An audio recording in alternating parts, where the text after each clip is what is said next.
Welcome back to another episode of Train for Life Fitness Podcast. Imagine, eating in just a flawless, meticulously calculated deficit for 5 straight days. Right, doing everything perfectly. Exactly. You are hungry, you are disciplined, you are doing the work, and then without even eating a single massive cheat meal, you just mathematically erase 100% of that progress in 48 hours. It is so common. It's wild. It really is. So today we are doing a deep dive into that incredibly frustrating reality where you just feel like you're doing everything right, the training, the tracking, the sweating. Oh yeah, you're putting in the hours. But your body is somehow outsmarting you and the scale just absolutely refuses to budge. I mean, it is the single most common wall that people hit. And the visceral reaction to that stagnation is totally understandable because the immediate assumption is just, well, it's catastrophic. Right, you go straight to panic mode. Exactly. You assume your metabolism is permanently damaged or that your unique physiology somehow, defies the laws of thermodynamics. We've all been there. The panic sets in and you think, well, my body just wants to hold on to fat. It's just broken. But our mission for this deep dive is to look at the hard data. Which is so important to do before you freak out. For sure. We are pulling from the National Institutes of Health's Body Weight Planner and also the International Society of Sports Nutrition just to figure out this disconnect. Because if energy balance is scientifically sound, why is the execution failing us so often? That's the real question. Right. So we need to decode the underlying mechanisms, figure out why the scale is lying to you, and really build a roadmap out of this plateau without, just starving yourself. Because starving yourself is the worst possible reaction, even though it's usually the very first instinct people have. Oh, 100%. To fix this, we really have to play detective with the actual numbers. We need to investigate if the energy deficit you believe you are sustaining exists in reality, or if it merely exists on your tracking app. I love that distinction. I always compare calorie tracking to a personal budget. Like when you sit down to look at your finances, the big expenses are super obvious. Yeah, you don't forget rent. Exactly. You account for rent, the car payment, the insurance. In nutrition, that's your chicken, your rice, your protein shakes. The big rocks, basically. Right. But what bankrupts people at the end of the month aren't the big bills. It's the untracked, casual $5 coffees or those random impulse buys right at the register. Death by 1,000 paper cuts. Yes. And in diet terms, that's the cooking oil. Or the handful of almonds you just grabbed while walking past the pantry. Or, finishing the crust off your kid's grilled cheese. Oh, the kids' plates get everybody. Those are the invisible margins that completely close a deficit. People severely underestimate the caloric density of those fleeting moments. They really do. It doesn't feel like food. Right, because you didn't sit down for a meal.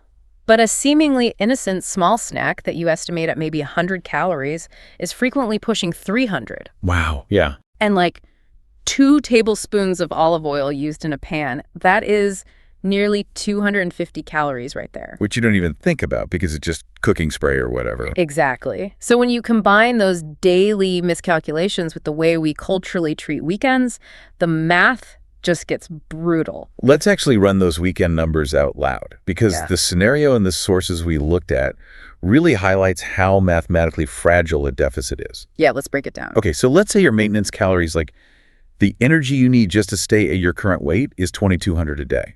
And being disciplined, you eat 1,700 calories Monday through Friday. Which is a solid daily deficit of 500 calories. Exactly. Over those 5 days, you've banked a 2,500 calorie deficit. You're feeling lean. You're feeling really accomplished. You're crushing it.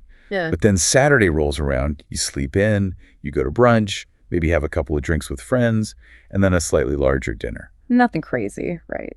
Right. You aren't binging. You aren't eating until you're sick. You just relax the rules a bit and you hit 3,000 calories. Which is very easy to do at a restaurant. Super easy. And then Sunday is a similar vibe, another 3,000 calories. So if your maintenance is 2,200, hitting 3,000 means an 800 calorie surplus on Saturday. Yep. And another 800 on Sunday. That is 1,600 extra calories dropped right back onto the ledger. And now you look at the net result.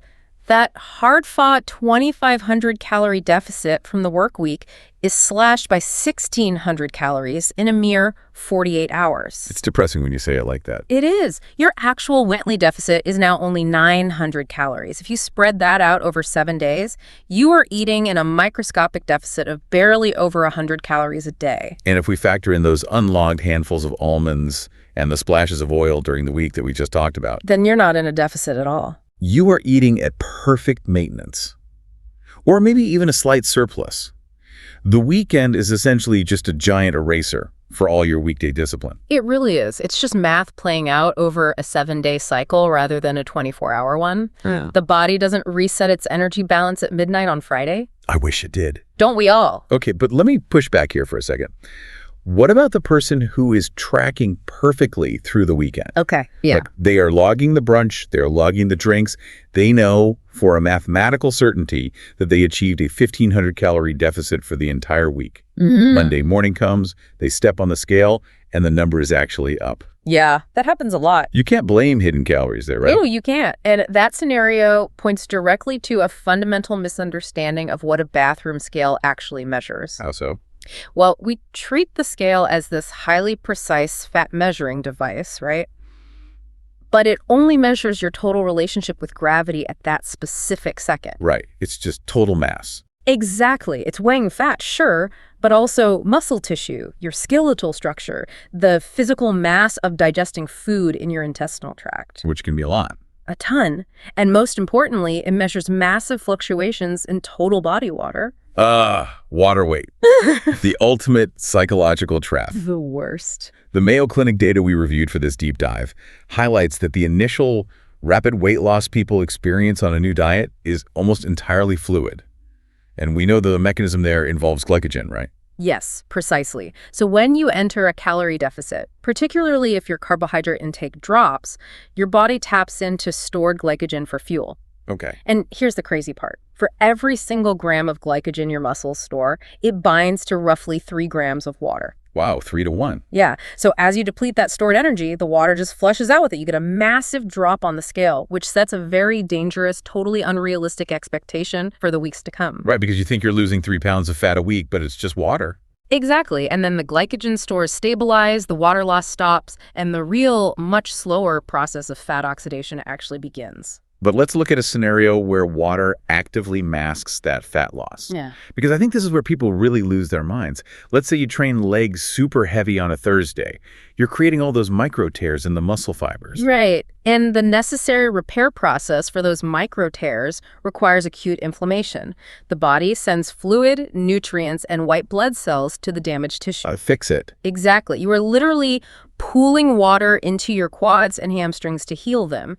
Combine that with perhaps, I don't know, a slightly salty meal the night before. Oh yeah, sushi or something. Exactly. Or even a poor night of sleep, which spikes your cortisol levels. Cortisol triggers the release of aldosterone, which is a hormone that commands your kidneys to aggressively retain sodium and therefore water. Oh man. So the math plays out like this. You legitimately oxidize, say, 500 grams of pure body fat over the week. Which is incredible progress. Right.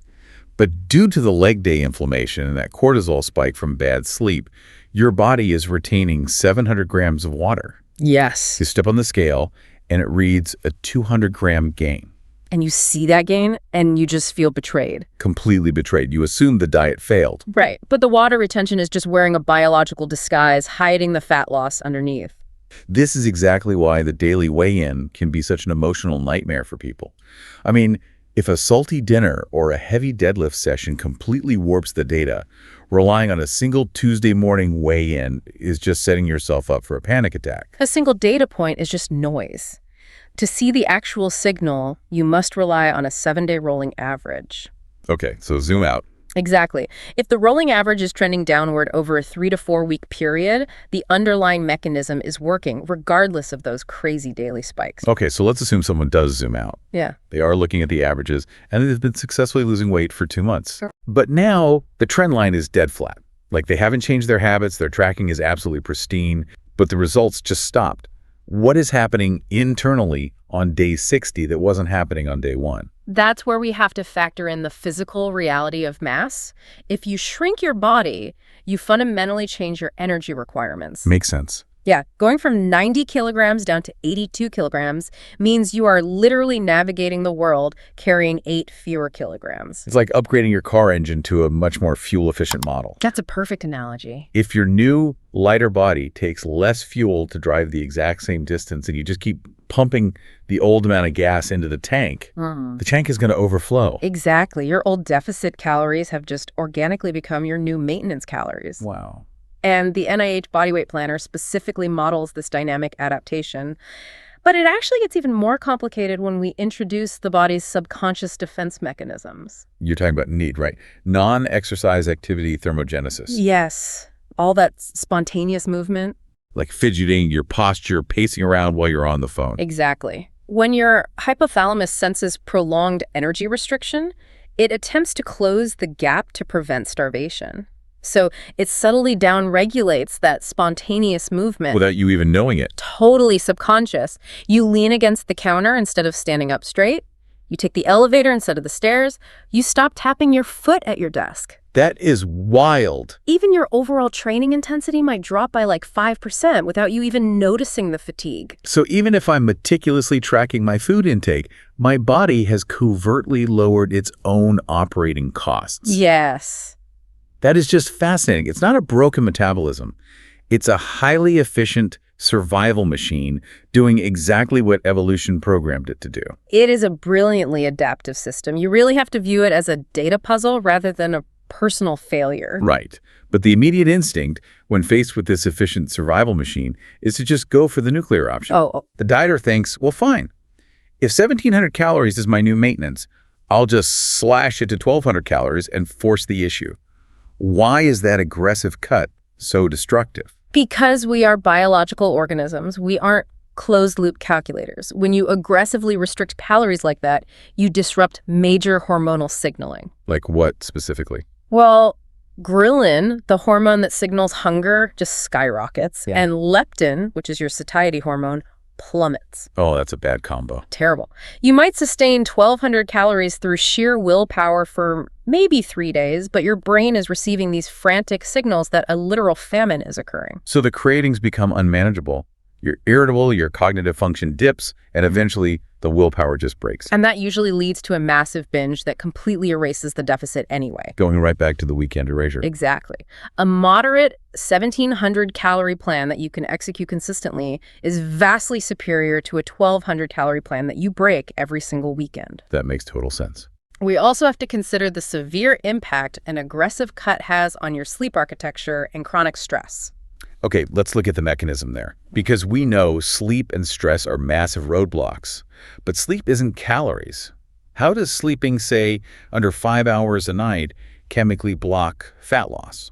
Well, chronic sleep deprivation elevates your baseline cortisol. And as we discussed earlier with water retention, high cortisol keeps you inflamed and holding fluid. Right, the aldosterone response. Exactly. But it also blunts insulin sensitivity. Your body literally becomes worse at managing blood glucose, which directly amplifies your cravings for hyperpalatable, high-sugar foods. So you're fighting biology again. You are. Furthermore, in a severely sleep-deprived state, your body is much more likely to break down lean muscle tissue for energy rather than oxidizing fat. Oh, wow. So you are cannibalizing the very muscle tissue that actually keeps your metabolic rate elevated. Yes. You're exhausted, you're inflamed, losing muscle, and retaining water that masks any minimal fat loss you might actually be achieving. That is a physiological nightmare. It is entirely counterproductive. The true driver of body composition change isn't hardcore intensity or, high tolerance for suffering. It's boring, repetitive reliability. Yes. It's hitting the singles and doubles every single day instead of swinging for the fences and striking out. Consistency over intensity, always. I love that. Now, what about the listener who is doing everything right? Like, they are boringly reliable. Okay. They're eating a moderate deficit, they're tracking the weekends, sleeping 8 hours, managing their stress, and the scale is still completely frozen. Are we finally allowed to blame something else? Well, if the behavioral basics are truly dialed in, the very first thing we analyze is the actual composition of the weight.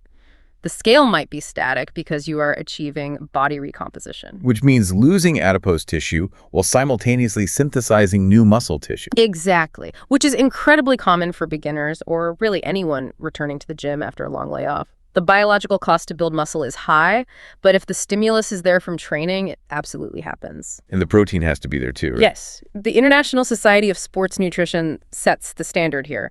They say active individuals require 1.4 to 2.0 grams of protein per kilogram of body weight daily to support that muscle protein synthesis.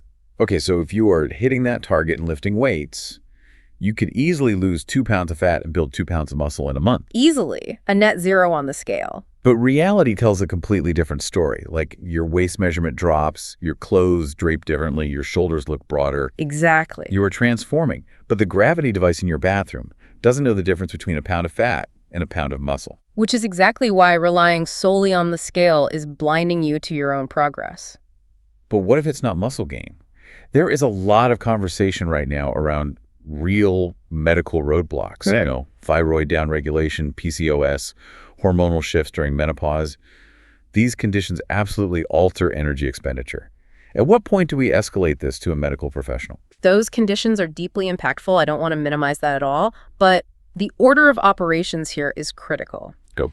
The physical symptoms of hormonal imbalances, things like chronic fatigue, stubborn weight plateaus, mood dysregulation, they are virtually indistinguishable from the symptoms of severe sleep deprivation, chronic stress, and inconsistent aggressive dieting. That's a great point. You can't ask a doctor to fix the engine if you haven't bothered to put oil in the car. Exactly. You must ruthlessly verify your behavioral data first. You need several weeks of pristine data showing adequate sleep, stress management, and highly accurate calorie tracking. So you need proof. Right. If you bring that data to an endocrinologist and the scale or measurements still haven't moved, well, now they finally have a clear baseline to look at your blood markers. But you cannot bypass the behavioral variables first. All right, let's turn this into an immediate, actionable strategy. For the listener who is stuck in the mud right now, wondering if it's water weight, metabolic adaptation, or untracked weekend calories, the sources we reviewed map out a 14-day truth protocol. Let's walk through the execution of that. Okay, so the protocol requires you to act like a scientist in your own life. For 14 days, you commit to radical honesty. I like that.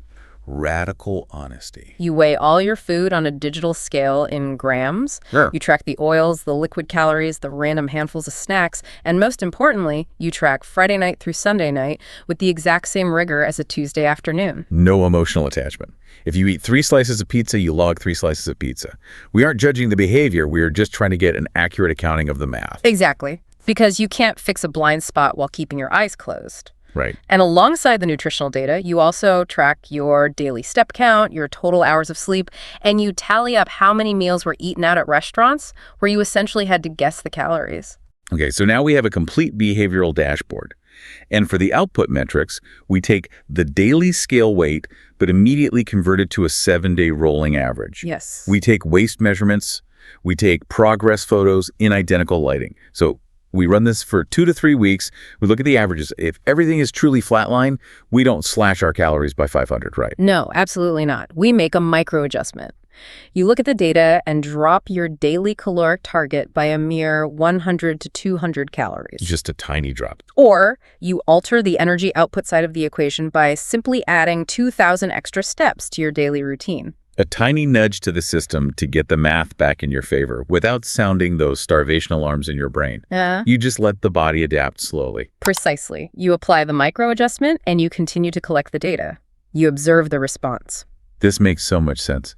Before we wrap up, there is a psychological angle to all of this that I think is really worth exploring. Oh, for sure. In our modern era, we have the ability to track every single gram, every single heartbeat, every hour of sleep.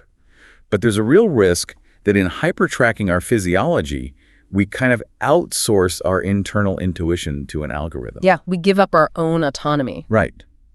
If you are constantly looking at an app to tell you if you're hungry or checking your smartwatch to tell you if you're tired, you might actually be disconnecting from your body's innate signaling. It's a profound point, honestly.